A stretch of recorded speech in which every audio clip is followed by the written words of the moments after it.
Hello friend, સ્વાગત છે તમારા બધાનું મારા રસોડામાં। તો આજની રેસીપી છે ચોખાની ખીર।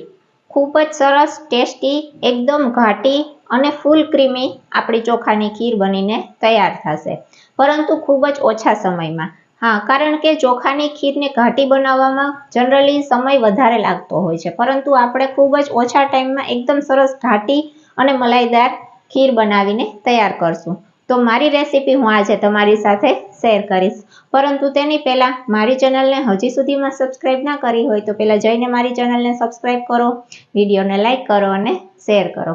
તો ચાલો આપણે રેસીપી સ્ટાર્ટ કરશું। તો તમે જોઈ શકો છો, આવી સરસ મજાની ઘાટી અને ફૂલ ક્રીમી મલાઈદાર આપણી ખીર બનીને તૈયાર થવાની છે। એકદમ સરસ, ટેસ્ટી અને ખૂબ જ ઓછા ટાઈમમાં ફટાફટ બની જાય એવી રેસીપી હું આજે તમારી સાથે શેર કરીશ। તો ચાલો સ્ટાર્ટ કરશું। તો સૌથી પહેલાં તો આપણે ચોખા લેવાના છે। તો મેં અહીંયા અડધો બાઉલ જેટલા ચોખા લીધા છે। જે આપણા ખીચડીના ચોખા આવે છે તે ચોખાનો યુઝ કર્યો છે, ભાતના ચોખાની યુઝ નથી કર્યો। આ ચોખાની ખીર ખૂબ જ સરસ લાગે છે। તો પહેલાં આપણે તેને ધોઈ લેશું। તો આપણે ચોખાને 2 થી 3 વખત સરખી રીતના પાણીમાં ધોઈ લેવાના છે। પ્રોપર રીતના આવી રીતના સરખી રીતના ધોઈ અને પછી તેનો આપણે યુઝ કરીશું। તો જનરલી કેવું હોય છે કે પહેલાં આપણે ચોખા ખીર માટે પલાળીને યુઝ કરતા હોઈએ છીએ, પરંતુ હું અત્યારે અહીંયા ચોખાને પલાળીને નથી લીધા, પરંતુ ડાયરેક્ટ જ યુઝ કરું છું, એટલે આપણી ખીર ફટાફટ બનીને તૈયાર થશે। તો બસ આવી રીતના 2 થી 3 વખત પાણીમાં સરખી રીતના ધોઈ અને ચોખાને હવે અધકચરા ક્રશ કરવાના છે। તો તેના માટે મિક્સર જાર લીધું છે, તેની અંદર બધા ચોખા એડ કરી દેશું।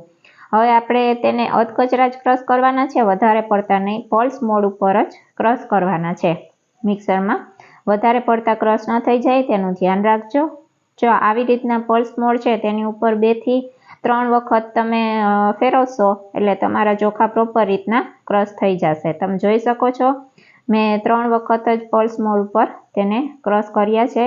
અને જોઈ શકો છો તમે કે આવી રીતના અમુક ચોખા છે આખા રહી ગયા છે, અમુકની કણકી થઈ ગઈ છે, જેના લીધે આપણી ખીર છે એકદમ સરસ ઘાટી બનીને તૈયાર થશે। તો આવી રીતના ચોખાને ક્રશ કરી અને પછી તેને કુકરમાં આપણે ગરમ પાણીમાં બાફી લેશું।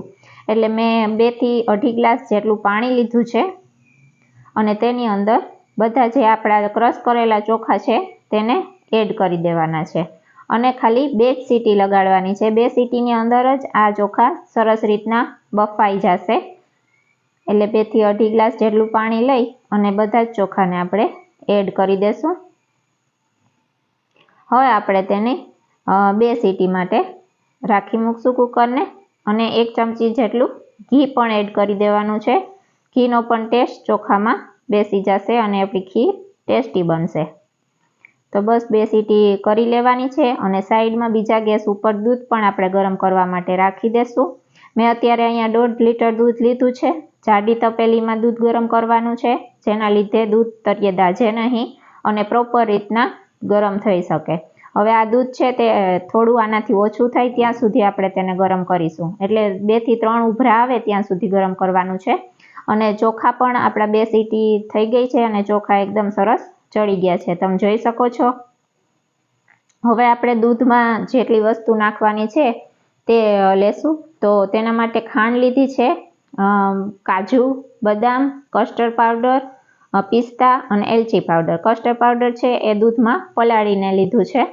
તો સૌથી પહેલાં આપણે દૂધ છે એ તમે જોઈ શકો છો, થોડું ઉભરો આવી અને થોડું ઓછું થઈ ગયું અને થોડું ઘાટું થઈ ગયું, એ પછી આપણે તેની અંદર ખાંડ ઉમેરી દેશું। હવે કસ્ટર્ડ પાવડર પણ એડ કરી દેશું। કસ્ટર્ડ પાવડર આવી રીતના દૂધમાં પલાળીને જ લેવાનું છે અને મેં અડધી ચમચી કસ્ટર્ડ પાવડરનો યુઝ કર્યો છે, જેના લીધે આપણી ખીર છે એ સરસ રીતના ઘાટી પણ થશે અને તેનો કલર પણ એકદમ સરસ આવશે। તમે જોઈ શકો છો, આપણો ખીરનો કલર ચેન્જ થઈ ગયો છે, એકદમ સરસ ટેસ્ટ આવે છે કસ્ટર્ડ પાવડરનો। જો તમને ના ભાવતું હોય તો એવોઇડ પણ કરી શકો છો, ઓપ્શનલ છે। હવે સરખી રીતના મિક્સ કરી દેવાનું છે પ્રોપર। થોડી જ વારમાં આપણું દૂધ એકદમ સરસ ઘટ્ટ બની જશે। હવે આપણે તેની અંદર ચોખા આપણા જે ચડી ગયા છે તેને એડ કરી દેવાના છે।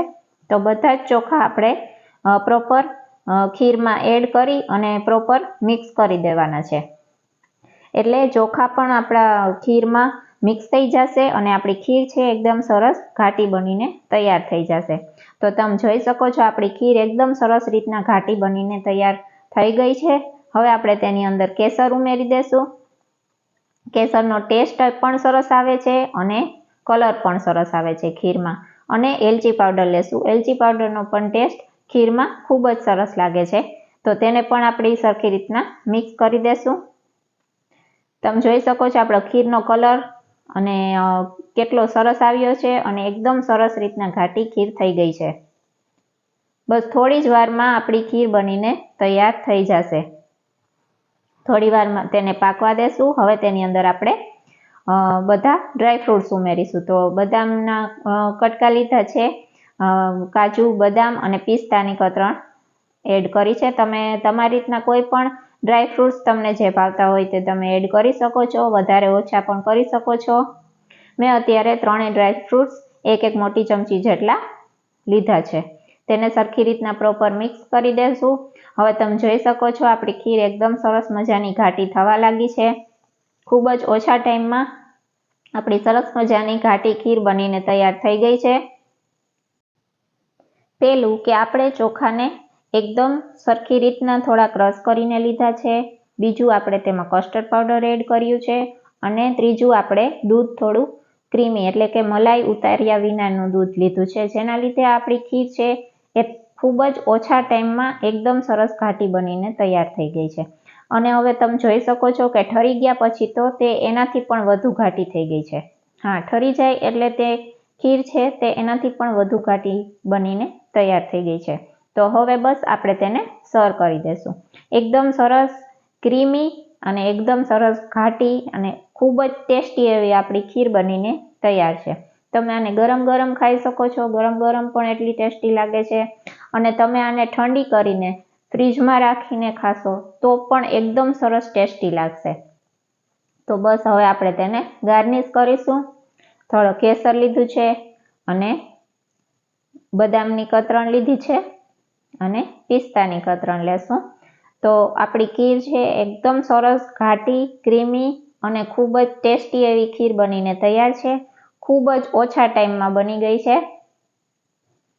તમે જોઈ શકો છો. બસ તમને મારી રેસીપી જો આ પસંદ આવી હોય તો વિડીયોને લાઈક કરજો, ચેનલને સબસ્ક્રાઈબ કરજો અને આવો નવો સપોર્ટ દેતા રહેજો. મળું છું નેક્સ્ટ વિડીયોમાં નેક્સ્ટ રેસીપી સાથે. ત્યાં સુધી જય માતાજી,